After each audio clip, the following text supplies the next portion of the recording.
Relief मिला, काफी relief मिला, नो डाउट। हर महीने जो हॉस्पिटलाइज होना पड़ता था उसकी फ्रीक्वेंसी 1 से 6 मंथ हो गई थी अभी।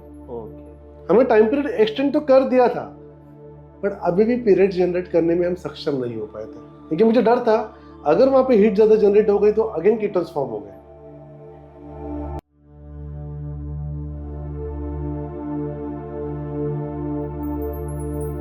We were trying our level best. अस्थि मज्जा वीक हो चुका था, उसका पोषण भी हमने किया घृत बस्ती से।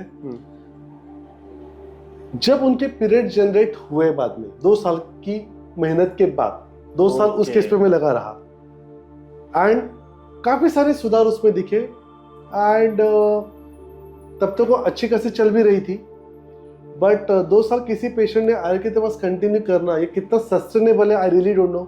ऐसा होता नहीं है प्रत्यक्ष में, प्रैक्टिकल में। बट पीरियड जनरेट होने के बाद भी उसकी शुगर लेवल अभी भी नॉर्मल नहीं आ पाई। हमें वहाँ फेलियर मिला जो हमें एक्सेप्ट करना चाहिए। बट ये केस को मैं क्यों बता रहा हूँ कि हम उसे एक्सटेंड कर पाए, पीरियड जनरेट कर पाए, तो माता पिता के कर्म पीरियड्स रोक भी सकता है, जनरेट भी नहीं करते। ये जो आपका प्रश्न था उसका ये उत्तर, इसलिए केस मुझे याद आई। बट हमने एक चीज जरूर की कि उसकी लाइफ जरूर एक्सटेंड कर दी। इतनी एक्सटेंड कर दी कि शायद डॉक्टर्स का कहना था, हम नहीं पता कि इसमें क्या करेंगे, लाइफ टाइम, अगर लाइफ टाइम की बात करते हैं तो 50 साल भी जिए तो कम से कम 35 इयर्स तक उन्हें वहाँ पे शुगर के लिए जो कुछ हार्मोनल बैलेंस करने उसके लिए मेडिसिन भी लेने, इंजेक्टेबल्स भी जो शॉर्ट लेने हैं।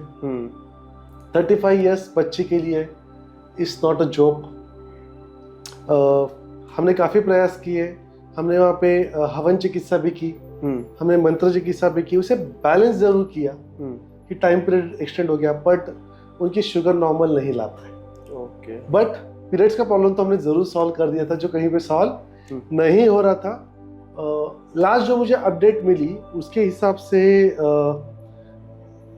अभी भी वो सफ़र कर रही है, कभी कभी हॉस्पिटलाइज होना पड़ता है, बट अभी टाइम फैक्टर उतना नहीं है। बट हमें आनंद है कि उन्होंने 12 साल लाइफ एक्सटेंड कर दिया है। That's true. इस चीज़ का हमें ज़रूर आनंद है। तो ये भी माता पिता के कर्म बच्चों को लागू पड़ते हैं और इसलिए ये कर्मज व्याधि ही था। फिर भी एक सर और एक सवाल आ रहा है इसमें मेरा इसी टॉपिक में, जरूर, कि आपने बोला कि हवन किया और सारे बहुत सारी चीजें आपने किया कर्म सॉल्व करने के लिए, तो जो पेरेंट्स से जो कर्म थे वो सॉल्व हुए नहीं है, इसके लिए वो ठीक नहीं हो पाए क्या? ऐसा कोई रीजन हो सकता है उसके पीछे? ओके, शास्त्रों ने इसमें बहुत अच्छे से प्रकाश डाला। आचार्य चरक कहते हैं कि माता पिता के कर्म बच्चों को ट्रांसफर होते हैं, भुगतने पड़ते हैं, अच्छे और बुरे दोनों। अच्छे कर्म भी मिलते हैं ना। अगर पापा ने अच्छे कर्म किए और आप अगर कहीं अच्छा आप इसके बेटे हो, आपका काम तुरंत हो जाता है। बराबर। लेकिन आपके पापा अच्छे नहीं, अच्छे इसके बेटे हो, तुम्हारा काम तो बिल्कुल नहीं करूंगा। तो कर्म इस तरीके से भी होता है।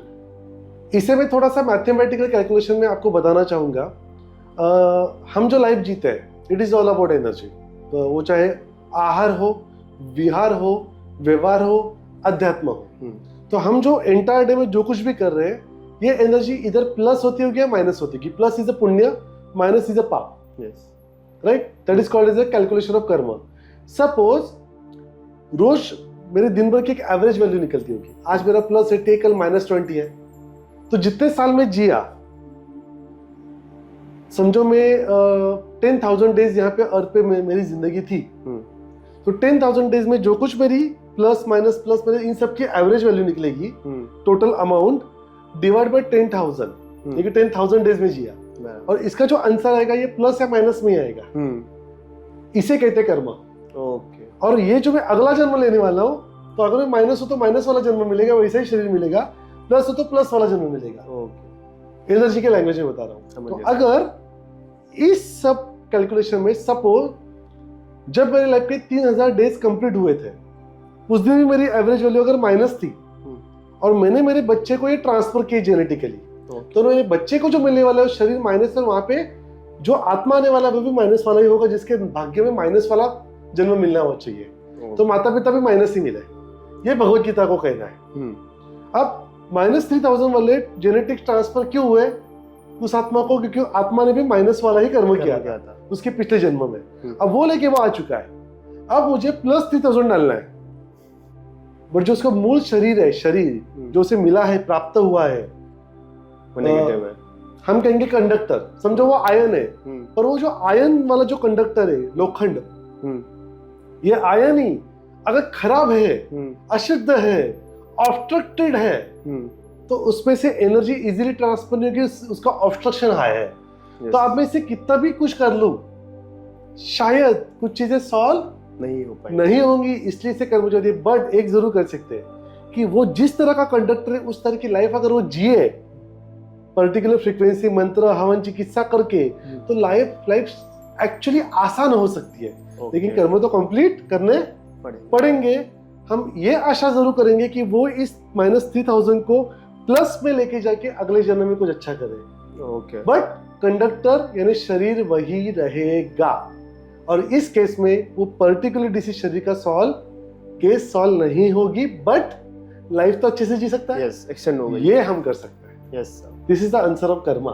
ग्रेट सर, अच्छा लगा आंसर सुन के सर, परफेक्ट आंसर था।